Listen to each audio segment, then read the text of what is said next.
سے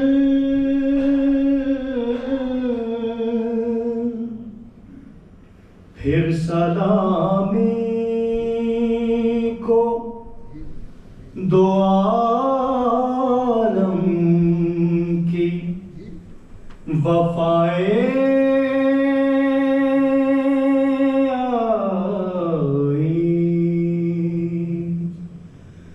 کربلا سے جو میری سمت ہوائے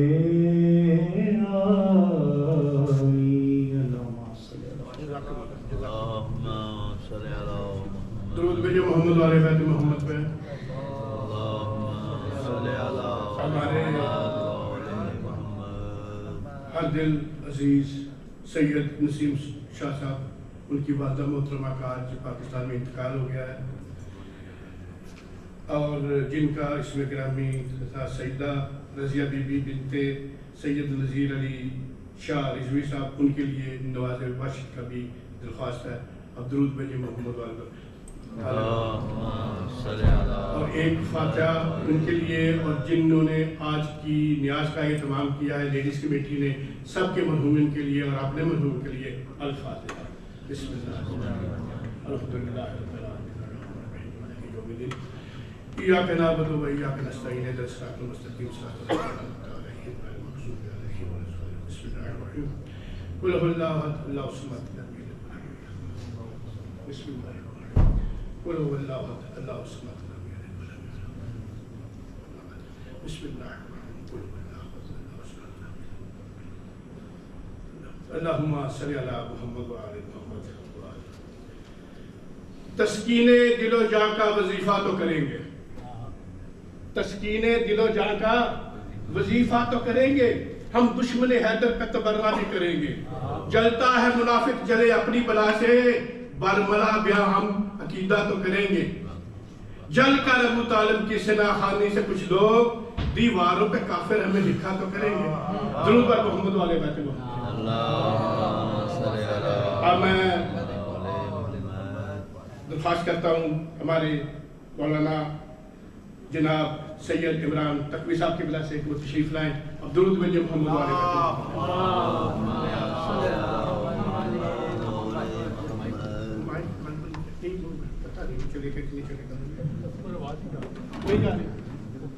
یہ والا سیٹ کر دیتا ہوں. یہ دیکھیں آپ لوگ کہاں کیا آج یہ چلے گا میں بھی بیٹھیاں ڈال لیں ابھی. ٹھیک. درود بر محمد والے بیت محمد. نعرہ تکبیر، نعرہ تکبیر، نعرہ رسالت، نعرہ رسالت، نعرہ حیدری، حیدری، آواز بلند صلوات.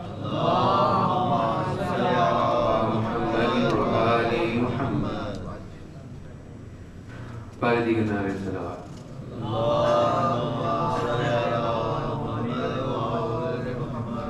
اعوذ باللہ السمیع العلیم من الشیطان اللعین الرجیم. بسم اللہ الرحمن الرحیم.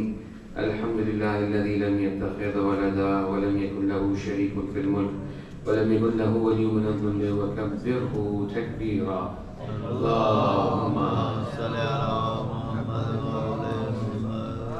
ثم الصلاة والسلام وتحية والإكرام على رسول النبي الأمي الذي أرسله بالحق بشيرا ونذيرا وداعيا إلى الله بإذنه سراجا منيرا سيدنا ومولانا أبي القاسم المصطفى محمد.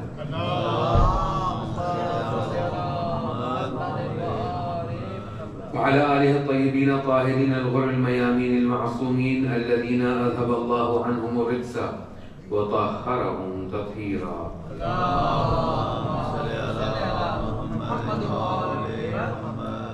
ولعنة الله على أعدائهم أجمعين. اما بعد، انشاءاللہ کہ جس طرح سے گفتگو چل رہی تھی سورہ حجرات کی کچھ آیات پہ روشنی ڈالنے کے حوالے سے، آج بھی اسی سلسلے کو جاری رکھیں گے. شب دعا ہے، شب جمعہ، خداوند متعال انشاءاللہ کے بعد مغرب جو افراد یہاں موجود رہیں گے، قبل از مغرب، بعد از غروب اپنے اموات کو خاص طور پہ اپنے اعمال میں شامل کیجیے گا، ثواب میں، اپنی نیتوں میں. یہ ان کی دعائیں، ان کی تربیت ہے کہ جس کی وجہ سے اکثر یہاں پہ لوگ موجود اس وقت. تو بہرحال اپنی اموات کی مغفرت کے لیے، بڑھنے درجات کے لیے اس کا بات پیش محمد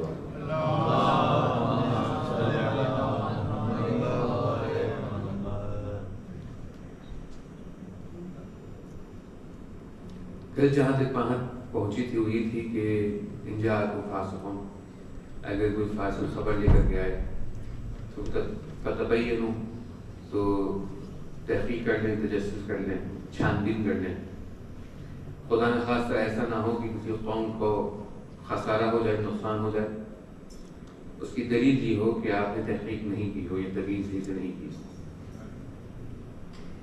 اچھا، جو میں نے کل عرض کیا تھا کہ علماء حضرات اس پہ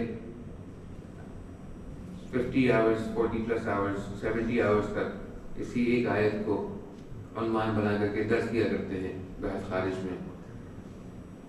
اس کی وجہ یہ ہے کہ بہت ساری احادیث کے حوالے سے جب بات کی جاتی ہے، چھان بین کی جاتی ہے، تو پھر علم رجال کے اندر دیکھنا پڑتا ہے کہ سند کیسی ہے، کس نے روایت نقل کی ہے، کیا سلسلہ ہے. بہرحال تو اس میں سے بیان کیا جاتا ہے. ایک دفعہ یہ ہے کہ اگر فاسق خبر لے کر کے آئے تو آپ چھان بین کریں، آپ تحقیق کریں. جو اس کا مفہوم نکلتا ہے، اس کا اگر انورس کیا جائے، اگر ایک شخص ایسا ہے جو خبر لے کے آتا ہے جو فاسق نہ ہو، تو کیا اگر چھان بین ضروری ہے؟ ایک بحث تمام کیا. اللہ نے اس آیت کے اندر یا ایھا الذین آمنوا سے کہا ہے، اے ایمان والو جب کوئی فاسق خبر لے کے آئے تو چھان بین کر لو. سوال یہ ہے کہ اگر خبر لانے والا فاسق نہیں ہے، مومن ہے، تو کیا اس کی خبر میں پھر تحقیق کی گنجائش ہے یا نہیں ہے؟ تو یہ ہوتی ہے تمام بحث. اس کے بعد پھر حدیث کو اخذ کا، اتخاذ کا، اس کو ایکسپٹ کرنے کا دارمدار ہوتا ہے. جہاں تک احادیث کی بات ہوئی ہے، احادیث، روایات، تاریخ، یہ تب عکاس ہوتی ہیں قول معصوم، فعل معصوم، تقریر معصوم. یعنی امام نے کہا کیا، امام کے سامنے ایسا ہوا کیا کہ جس میں امام خاموش ہے، قول، فعل و تقریر معصوم. یہاں سے معصوم اگر مراد اہل بیت علیہ السلام لیں تو یہ ہمارا عقیدہ ہے. لیکن بہت دیر تک مسلمانوں کے لیے عصمت صرف منحصر تھی رسالت مآب صلی اللہ علیہ وسلم کی ذات تک. اللہم صلی علی محمد وآل محمد وعجل فرج. جنہوں نے منحصر کیا، انہوں نے صرف رسالت مآب تک منحصر کیا اگر کیا تو. جب پھیلانے پہ آئے تو جس نے دیکھا، جس نے اس کو دیکھا، جس نے اس کو دیکھا، جو ان کی نسل میں آیا، ان سب کو پھر انہوں نے اسی طرح سے مانا کہ کسی کو غلطی ہو نہیں سکتی. ایک طرف افراد ہے، ایک طرف تفرید ہے. امام علیہ السلام فرماتے ہیں الامر بین الامرین، نہ اتنا زیادہ آدمی اس طرف گرے نہ اس طرف آئے. جو اللہ کے رسول نے جس بات کو بتا دیا اسی بات تک محدود رہے. ایک سوال بھی تھے محمد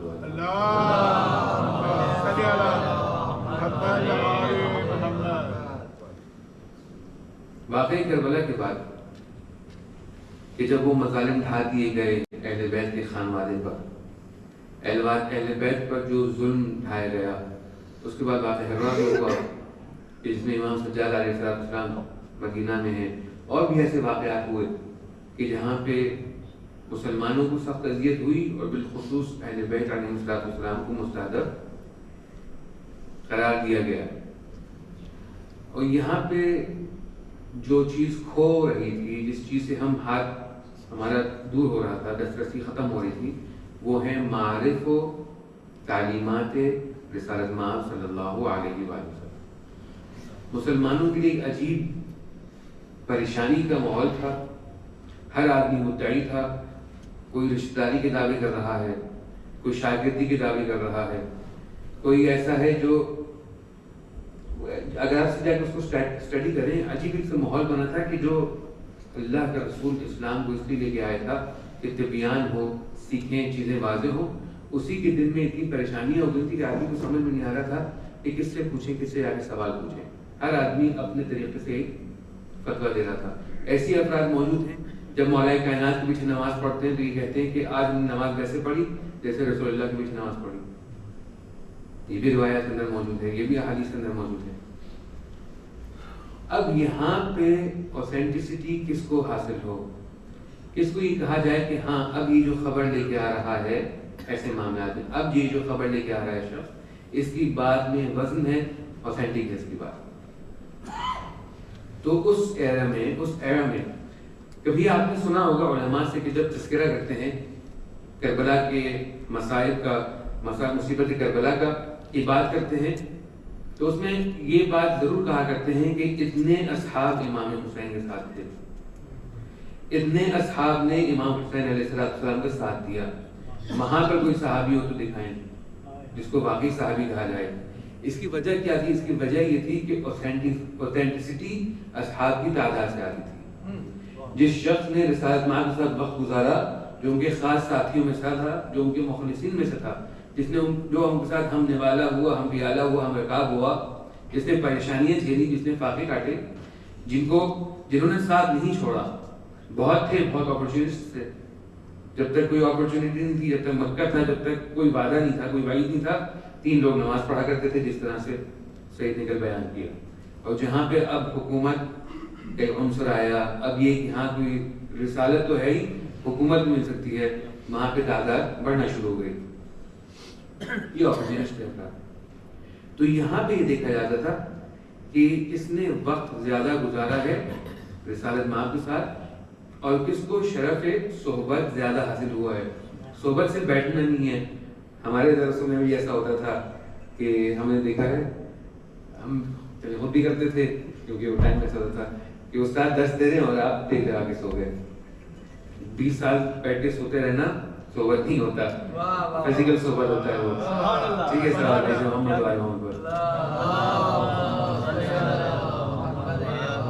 کچھ واقعی ایسے افراد نابغہ زمان تھے کہ جو 4-5 سال 10 سال میں آ کے اتنا کچھ لے کے چلے گئے جو 30 سال لوگ بیٹھے ہیں وہ نہیں کر سکتے. بہرحال استعداد کی بات ہوتی ہے.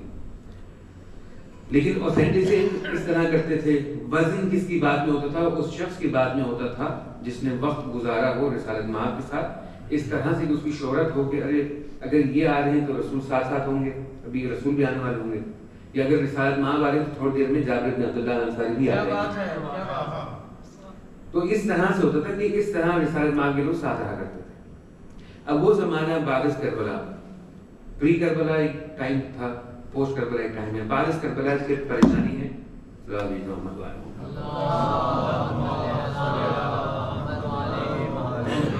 بعد از کربلا جب لوگوں کو پریشانی ہے کہ کہاں سے حاصل کریں، کس کے پاس جائیں، کون ہمیں وہ چیز دے گا جو واقعی رسول کی تعلیمات ہیں. بصرہ کے پیاز نہ بیچے ہمیں جنت کا وعدہ کر کے. کیونکہ واقعی انسان جو اللہ کے پاس پہنچنا چاہ رہا ہے، واقعی اللہ جو رسالت مآب کی ذات تک جانا چاہ رہا ہے، واقعی اللہ جو شخص ان تعلیمات کو حاصل کرنا ہے کہ میں جب اللہ اکبر کہہ کے تکبیرۃ الاحرام باندھوں، نماز پڑھوں، کیا یہ میری نماز قبول ہو رہی نہیں ہو رہی، وقت ضائع کر رہا ہوں. انسان کے لیے ایک تکلیف دہ مرحلہ ہے. انسان واقعی جو حق شناس ہے. خدا نہ خواستہ کسی کو پریشانی آتی ہے، کینسر ہو جاتا ہے. خدا نہ خواستہ کسی کو پریشانی ہوتی ہے، کینسر ہو جاتا ہے. اللہ بحق ذکر محمد وآل محمد بیماروں کو شفایاب کرے.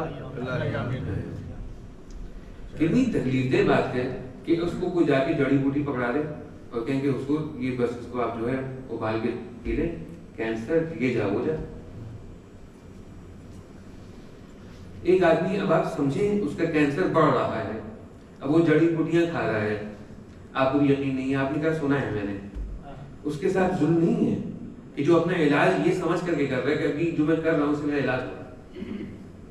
وہ تو یہ چاہے گا کچھ مل جائے، کہیں سے مل جائے اس طرح کہ، لیکن پتہ ہو کہ نسخہ مفید ہے، مجرب ہے، کسی نے استعمال کیا، اس دوا سے مجھے فائدہ ہوگا. کوئی بھی کوئی نسخہ پتا کہ چلا جائے. اور ہے سوسائٹی کا مسئلہ یہ ہے، جس نے جو کلپ دیکھی ہوتی ہے وہ آگے بتا دیتا ہے. لیکن خدا نہ خاصہ مریض جو ہوتا ہے، جو شخص مبتلا ہوتا ہے، وہ واقعی اس شخص کی طرح ہوتا ہے جو ڈوب رہا ہوتا ہے اور دریا میں تنکا بھی سہارے کے لیے ڈھونڈ رہا ہوتا ہے. بعض دفعہ انسان، میں اپنی بات کر رہا ہوں، بعض دفعہ انسان مشورہ دینے سے پہلے بھی سوچے کہ ہم نے تو جو ہے وہ ایک سروس پرووائڈ کر دی اس کو، کیونکہ جو شخص بیمار ہوتا ہے اس کی زبان اس کے سلامت نہیں ہوتی، ہر وقت وہ بالکل ایکٹیو انٹریکٹ نہیں ہوتا، بعض وہ پریشان ہوتے ہیں، جس کے خاص طور پر مسئولیت ہو، بچے ہو، پریشانی ہو، اس کو خدا نخواستہ ایسی بیماری آ جائے، اگر سرکار یہ کہہ دیجیے ان سے کہیں کہ تم قسم کھاؤ کہ اس سے علاج ہو جائے گا، اور قسم اگر تم نے علاج نہیں ہو تو پھر اتنا جرمانہ بھرو گے، اکثریت تو خاموش ہو جائے گی۔ تو اس لیے اللہ کہتے ہیں جو علم ہے اس پہ بات کرو، نہیں پتہ نہیں پتہ، ہاں جہاں تک مدد کرنا چاہیں تھے کہ اخلاص کی بات ہوتی ہے اس میں بات نہیں کرنا چاہتا۔ خلاصۃ الکلام، اب یہاں پہ ایسا ماحول بنا ہے کہ انسان واقعی سوچ رہا ہے کہ کیا جو قیامت تک کے لیے کتاب آئی تھی کربلا کے بعد کیا یہ تعلیمات ختم ہو گئی؟ اب کوئی کتاب سکھانے والا واقعی وہ بچا نہیں ہے، کس کے پاس جائیں کہ ہم اگر یہ ذکر پڑھ رہے ہیں تو ہمیں احساس ہو کہ ہم واقعی اللہ سے تقرب حاصل کر رہے ہیں۔ بہت سارے لوگ بہت ساری تجویز دے رہے ہیں، اس قرآن کی اس آیت کو پڑھیں گے تو یہ ملے گا، حضور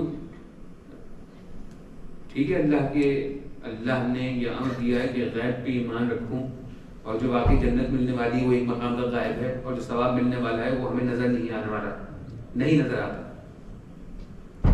لیکن سورس ایسا کریڈیبل ہو کہ جب ایک ذات ایسی قوی ہو، مولا سجاد کی، جو مولا سجاد علیہ السلام فرماتے ہیں یہ کرو گے تو ایسا ہوگا، تو اطمینان بخش ہے ان کا وجود، ان کی زبان، ان کی لسان، آدمی کو تسلی ہو جاتی ہے۔ تو ایسے ماحول میں، ایسے معاشرے میں جب انسان واقعی پریشان ہے، کہاں جائیں، کس کے پاس جائیں، کس سے پوچھیں، تو جب وہاں پہ دیکھتے ہیں کہ جابر بن عبداللہ الانصاری جو صاحب ہیں رسالت پاک کے، جو ساتھی ہیں مولا کائنات کے، جنہوں نے سہارا بنے کسی حد تک اپنی ذات کے امام حسن مجتبیٰ علیہ السلام، تو یہ دیکھتے ہیں کہ ایک جوان، اب یہ ہیں جلیل القدر صحابی، جلیل القدر صحابی، اگر ایک شخص اتنا عظیم المرتبت ہو جو اس مسجد میں ابھی اس وقت وارد ہو کہ آپ کو پتا ہو کہ یہ صحابی رسول ہیں فلاں شخص، تو آپ دیکھیں گے بیٹھتے کہاں ہیں جا کے، کیا انہوں نے سیکھا رسول اللہ سے، کس کی صحبت اختیار کرتے ہیں، کس سے ہم کلام ہوتے ہیں، تمام چیزیں ہوگی۔ اب شہر کے لوگوں نے دیکھا کہ ہر روز یہ جلیل القدر صحابی کہ ان سے جلالت میں بڑا صحابی کوئی نہیں، ایک جوان بچہ ہے، نوجوان، کہ جس کا نام ہے محمد باقر،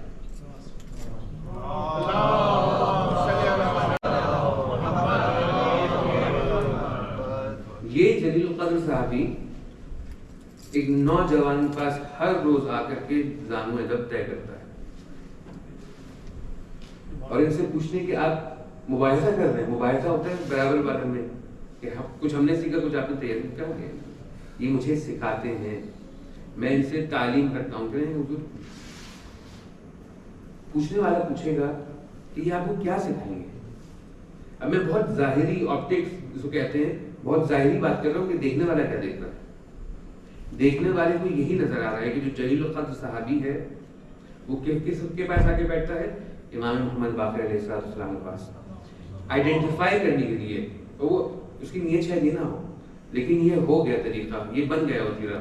اس کا انتظام کس نے کیا تھا؟ اس کا انتظام کیا تھا رسول اللہ صلی اللہ علیہ وسلم نے، جب یہ کہا تھا کہ جب تم میرے بیٹے باقر سے ملنا تو میرا سلام اس تک پہنچانا، جو کل بات رہ گئی تھی، اور میں نے کہا تھا کیا اس کی بات کروں گا، اس ویٹ کو سمجھنے کے لیے اور سمجھانے کے لیے کہ ایک شخص کے ایکشن نے کتنی، صرف ایک شخص کا کام تھا، وہ اس کا یہ ایکشن تھا کہ جب بھی آتا تھا امام کے پاس جا کے بیٹھ جاتا، اور جو علم کے وزن کو سمجھتے ہیں، جو واقعی سمجھتے ہیں کہ صحابی ہونے کی حقیقت کیا ہے، جو سمجھتے ہیں کہ رسالت مآب سے محبت رکھنے کی حقیقت کیا ہے، ان کے لیے بہت سارے مبہمات پھر واضح ہو جاتے تھے کہ بہت ساری چیزیں مجہول نہیں رہتی تھیں، معلوم ہو جاتی تھی اس ایک عمل سے، ان ایک سلام کو پہنچانے کے صدقے میں۔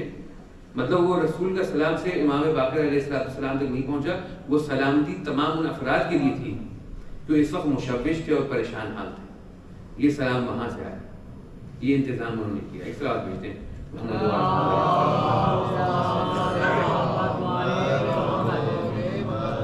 تو جو تم تک خبر ملے اور فاسق اگر خبر دے تو تبیان کر لو، تو جانچ پڑتال کر لو۔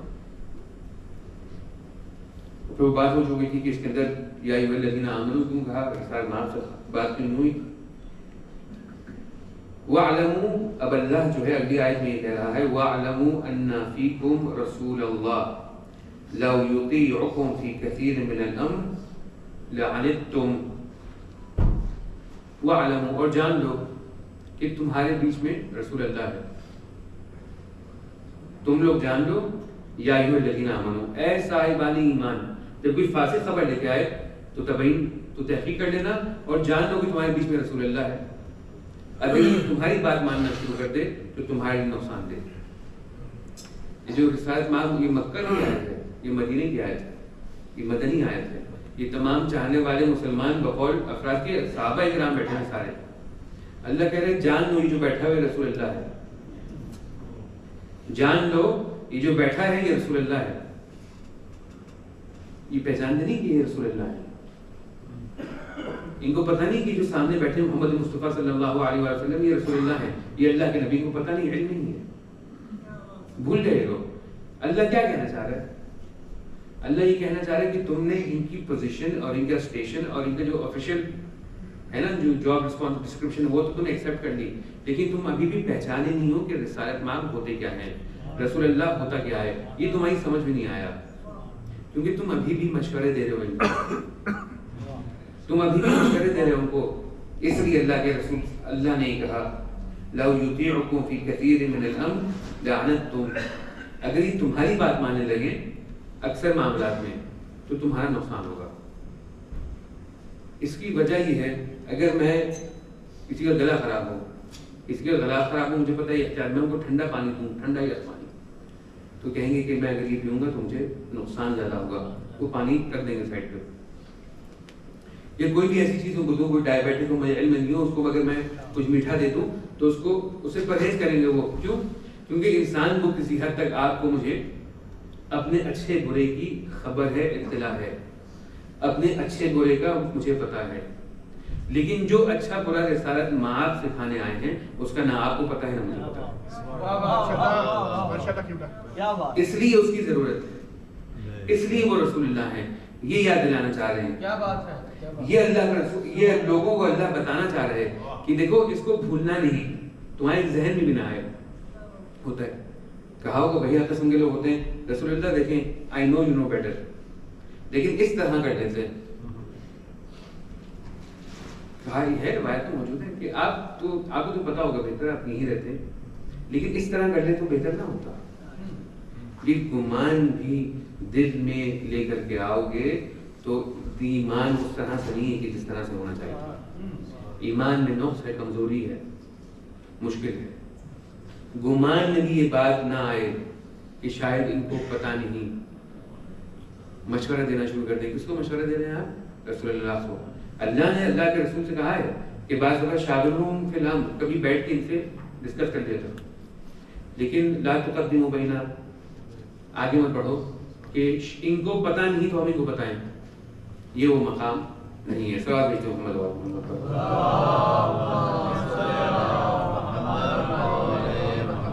اور اسی سے ملتی جلتی آیت ہے سورہ نساء کی، یا ایھا الذین آمنوا، اے صاحبان ایمان، یا ایھا الذین آمنوا آمنو، اے صاحبان ایمان ایمان لے آؤ. سورہ نساء کی آیت. جتنے حاضرین ہیں مسجد میں بیٹھے ہوئے سب مسجد میں آ جائیں. یہی تو قرآن کی آیت ہے. جتنے لوگ یہاں بیٹھے ہوئے آ جائیں، یہاں پہ حاضر ہو جائیں. قرآن کی آیت ہے یا ایھا الذین آمنوا آمنو، اے صاحبان ایمان ایمان لے آئیے آپ. اس سے کیا مراد ہے؟ لے کچھ 10-12 سیکنڈ تو لیں آپ لوگ. اللہ جب آپ سے ہم کلام ہو رہا ہے اے صاحبان ایمان ایمان لے آؤ، اس سے کیا چیزیں ملتی ہیں؟ اس سے ایک بات سمجھ میں آتی ہے کہ ایمان 0 اور 1 بچوں کو سمجھانے کے لیے کہہ رہا ہوں، بائنری نہیں ہے، یا آن یا آف نہیں ہے. ایمان کے درجات ہیں. یہاں پہ آگے پھر آگے جاؤ، وہاں پہنچے پھر اوپر جاؤ، یہ مقام پہ آگے پھر صعود کرو. ایمان کے درجات ہیں. یا ایھا الذین آمنوا، پہلی سیڑھی پہ ہو دوسری پہ آؤ. اب یہ کوئی نہ پوچھے کہ ایک دفعہ ہو تو آئے امام حسین کی زیارت کر کے بار بار جانے کی ضرورت کیا ہے. امام حسین کے پاس بار بار جانے کی ضرورت کیا ہے؟ سرکار جو ایمان قبل از کربلا تھا وہ بعد از کربلا نہیں ہے. جو 2 سال پہلے ایمان تھا وہ آج والا ایمان نہیں ہے. جتنی دفعہ آپ امام حسین کے پاس یاد ہو جائیں گے اتنی دفعہ اس مقام پہ آئیں گے. یا ایھا الذین آمنوا آمنوا. کہاں سے آئیں گے؟ کس کو پتہ چلے گا؟ کون سکھائے گا آپ کو؟ یہ جو درجات ایمان ہے، اگر امیر المؤمنین نہ ہو یا ان کی اولاد نہ ہو، یہ آپ کوئی درجات ایمان سکھا نہیں سکتے، کوئی آپ کو نہیں دے سکتا یہ. اور یہ یقین کریں یہ ایسا دریا ہے. اب پریچنگ تو کوائر کرنے کا فائدہ نہیں ہے. یہاں پہ سب اس بات کے قائل ہیں کہ زیارت سید الشہداء ہونی چاہیے، زیارت کربلا پہ جانا چاہیے. خدا ہمیں آپ کو توفیق دے ہر بہانے سے کربلا پہنچ جائیں آپ لوگ. جب آپ کا دل چاہے تب پہنچ جائیں، جب دل نہ چاہے تب توفیق اجباری ہو جائے تب پہنچ جائیں، جب وسائل ہوں تب پہنچ جائیں، جب وسائل نہ ہوں تب بھی پہنچ جائیں. شب جمعہ ہے، اس میں اللہ سے دعا مانتے ہیں کہ واقعی بہت سارے ایسے امور ہیں، چاہے وہ دین کے ہوں چاہے دنیا کے ہوں، کہ جس کے لیے فلاح اور بہبود اللہ نے سفینۃ النجات میں رکھا ہے. ماشاءاللہ. امام حسین کے پاس کا جواب رکھا ہوا ہے. نہ میرے پاس اس کا جواب رکھا ہے، نہ شاید وہ کسی کے پاس، میرے پاس نہیں. لیکن کچھ ایسی چیزیں ہیں جو صرف واقعی امام حسین علیہ السلام کے حرم میں پہنچنے کے بعد سمجھ میں آتی ہیں. اللہ انشاءاللہ آپ کو، آپ کی جانب والوں کو جب آپ ہو چاہیں سید الشہداء کی زیارت اس طرح نصیب ہو کہ آپ اپنے آپ کو کربلا میں پائیں. آج شب جمعہ ہے، آج وہ رات ہے جس میں اس بات کے لیے کہا جاتا ہے کہ ون آف دوز نائٹس کہ آپ جا کے سید الشہداء کی زیارت کریں. کیوں؟ تاکہ آپ کا ایمان تازہ ہو، تاکہ آپ کا ایمان تازہ ہو. دل پہ زنگ لگ جاتا ہے، آنکھیں بھاری ہو جاتی ہیں، دل پریشان ہو جاتا ہے. سید الشہداء کی زیارت کی برکت یہ ہے کہ تمام بیماریاں دور ہوتی ہیں، تمام تر بیماریاں دور ہوتی ہیں. اگر کسی مکان میں، کچھ مکان میں جہاں پہ توحید کا امتزاج اتنے خوبصورت انداز سے ہو رہا ہو، کربلا کے علاوہ کم جگہ ہیں ایسی جہاں پہ آپ کو نظر آتا ہے کہ توحید متجلی ہو بے تمام معنی میں، وہ حسین کی ذریعے سے. سبحان اللہ. تمام تر چیزیں انسان کو وہاں سے حاصل ہو جاتی ہیں. پہلی چیز معرفت کے ساتھ علم. خدا ہمیں اور آپ کو یہ توفیق دے کہ ہم انشاءاللہ کربلا اور اتباع اولیاء کی زیارتوں پر شرف یاب ہوں. جو چلا جائے، جو نہیں رہ گیا، ان کے لیے دعا کریں انشاءاللہ. باقی باتیں بہتر کریں گے. دعا پڑھتے ہیں. بسم اللہ الرحمن الرحیم. اللہم صل وسلم صلواتک علیہ وعلی آبائہ فی هذه الساعة وفی کل ساعة ولیا وحافظا وقائدا وناصرا ودلیلا وعینا حتى تسكنه أرضك طوعا وتمتعه فيها طويلا برحمتك يا أرحم الراحمين. اللهم صل على